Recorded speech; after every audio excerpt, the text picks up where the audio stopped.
Bonsoir et bienvenue dans Question Directe. Ce soir, je reçois Maël Diza, le référent territorial de La République En Marche. Bonsoir. Bonsoir. Alors, vous avez été nommé fin octobre référent territorial de La République En Marche pour les 3 années à venir. Est-ce que vous n'avez pas le sentiment aujourd'hui d'être un peu le chef d'un parti qui n'en est pas vraiment un? Pas vraiment un, je ne sais pas. Nous avons quand même 1000 adhérents sur le territoire. Donc nous sommes un parti national. C'est vrai que l'implantation locale démarre, mais nous sommes un parti, on va dire, assez important et qui se développe au fur et à mesure. Donc, vous arrivez à remplir les salles lors de vos réunions publiques. Il y en a une d'ailleurs jeudi soir, je crois, à Pointe-à-Pitre. Voilà, nous avons déjà eu une première la semaine dernière, où il y a 15 jours, où il y avait une centaine de personnes. Puis pour l'instant, c'est vrai que nous limitons nos rencontres à nos membres pour démarrer les relations, les discussions, les échanges. Mais non, pas de problème pour l'instant. Nos adhérents sont très actifs. Il y a beaucoup d'interactions, donc tout va très bien. Alors, dans un territoire d'à peine 400 000 habitants, est-ce que vous pensez qu'il y a déjà quand même une profusion de partis régionaux, de fédérations locales, de partis nationaux? Est-ce que vous pensez qu'il y a de la place pour un nouveau parti? Alors oui, forcément, puisque c'est le parti qui est au pouvoir au niveau national, donc il est normal qu'il existe aussi en Guadeloupe. Après, nous avons une stratégie d'alliance et de travailler avec des partis existants. Nous avons des alliés historiques en Guadeloupe, comme le GUSR. Le GUSR. Alors du coup, aujourd'hui, votre stratégie, ça va être quoi? De piller les militants du GUSR? Les deux partis peuvent vraiment coexister sur le territoire? Oui, bien sûr, les deux partis partagent un socle de valeurs commun. Alors du coup, est-ce qu'il n'y en a pas un de trop? Non, on a un socle commun, ça ne veut pas dire qu'on partage forcément les mêmes choses. Les échanges et les débats sont productifs justement pour les idées. Donc non, chacun va rester dans sa partie et puis essayer d'échanger, d'arriver à faire de la production, de la co-construction, et qui permettra d'avancer pour tout le monde. Mais alors comment vous allez pouvoir vous distinguer du GUSR? Ça va se passer, s'organiser comment? Parce que forcément, à un moment donné, les dossiers, les problématiques du territoire restent les mêmes. Donc vous allez en traiter certaines, le GUSR d'autres? Oui, nous allons travailler ensemble. Alors on n'est jamais trop nombreux pour résoudre des problèmes. Donc il y a sur certains thèmes, nous allons travailler ensemble. Je parle de l'eau par exemple, où c'est un sujet d'actualité, donc nous allons travailler ensemble. Après il y a d'autres thèmes peut-être sur lesquels la République En Marche a plus, on va dire, d'a priori ou de facilité à travailler. Donc voilà, donc enfin, l'objectif est de co-construire. Donc effectivement, on va se répartir les tâches, mais on va aussi débattre tous ensemble quand il faudra.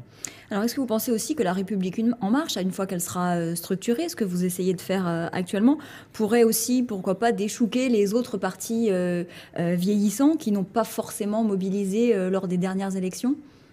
Alors, ce n'est pas l'objectif. L'objectif est d'implanter le parti, mais surtout de transmettre des valeurs. La République En Marche, c'est plus qu'un mouvement, c'est un état d'esprit, une façon d'approcher, la façon de vivre maintenant. Donc, au-delà de déchouquer des partis, comme vous dites, l'idée, c'est surtout d'implanter des idées et de faire en sorte que les autres adhèrent à nos idées. Mais c'est ça, vous avez le sentiment vraiment que ça fédère? Parce qu'on sait que les Guadeloupéens sont quand même finalement assez conservateurs et attachés à des partis traditionnels. Oui, mais je ne sais pas si les partis traditionnels existent toujours. Il y a eu la primaire de LR, ce week-end, je crois qu'il y a eu 142 votants. Donc je ne suis pas certain que les partis traditionnels soient toujours sur le terrain. Il y a peut-être en tout cas un regain de la gauche, on l'a vu lors des sénatoriales, où Victor Allurel est revenu en force. Oui, bien sûr, mais c'est surtout la personne, je pense, c'est au-delà de nos partis. Après, la République En Marche n'est pas là pour déchouquer ou quoi que ce soit, surtout là pour fédérer autour de valeurs et d'idées. Donc c'est ça l'objectif. Alors, est-ce que, on le sait, vous étiez aux côtés d'Harry Chalus, l'un des militants de la première heure autour d'Emmanuel Macron.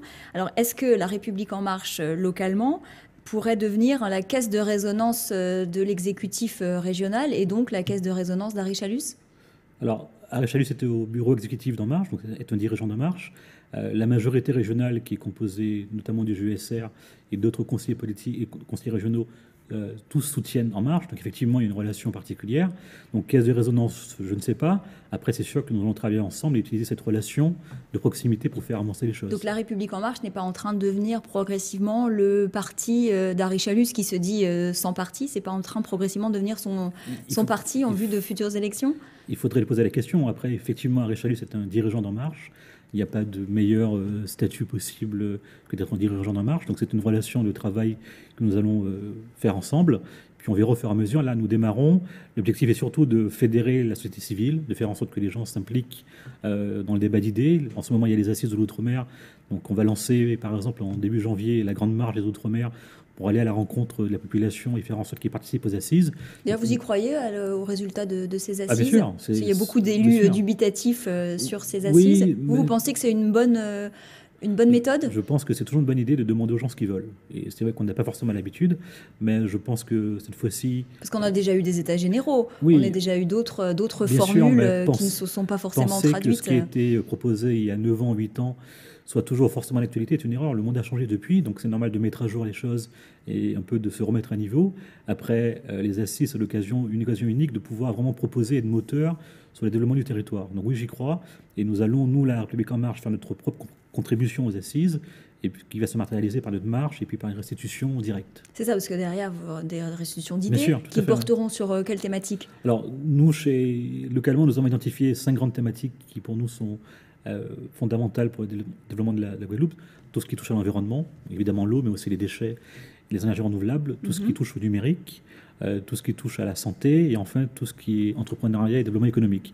Donc, ce sont les 5 grands thèmes que nous allons étudier en priorité. Donc vous allez restituer ça sous forme d'un livre? Oui, ou pas forcément. En fait, on va travailler sous forme premièrement, de questionnaires assez précis pour collecter des données, et puis on fera une synthèse, nous montrons des comités thématiques qui pourront vraiment développer des visions, proposer, on va dire, des plans ou des schémas qui seront étudiés ensuite dans le cadre des assises. Alors vous avez été nommé référent, vous n'êtes pas élu. Comment vous allez travailler avec le député Olivier Servat de La République En Marche ou Dominique Théophile, le sénateur, qui eux ont été élus? Comment vous allez pouvoir travailler? Vous vous sentez aussi légitime qu'eux devant les Guadeloupéens? Alors non, enfin, eux, ce sont les élus du peuple, donc forcément ils sont légitimes. Après, ce sont des élus qui sont tous les deux membres au Parlement, au Sénat de la République En Marche. Ce sont entre guillemets nos élus. Donc nous allons travailler ensemble, nous allons utiliser la relation de proximité justement pour pouvoir proposer des choses et faire avancer des sujets que nous aurions identifiés au sein de la République En Marche. Donc non, on travaille ensemble. La République En Marche est le parti d'Olivier Servat et de Dominique Théophile. Donc il n'y a pas vraiment de sujet, c'est une alliance qui va avancer et qui va collaborer. Alors maintenant que vous êtes entré dans l'arène politique, vous envisagez, où s'arrête votre ambition? Est-ce que vous envisagez, pourquoi pas, de rentrer aussi dans la campagne des municipales?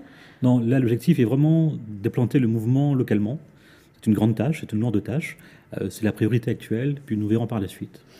Merci beaucoup Maëlle Diza d'avoir répondu aux questions mes questions dans Questions Directes. Restez sur ATV Guadeloupe, tout de suite l'information continue avec le journal. À demain, bonne soirée.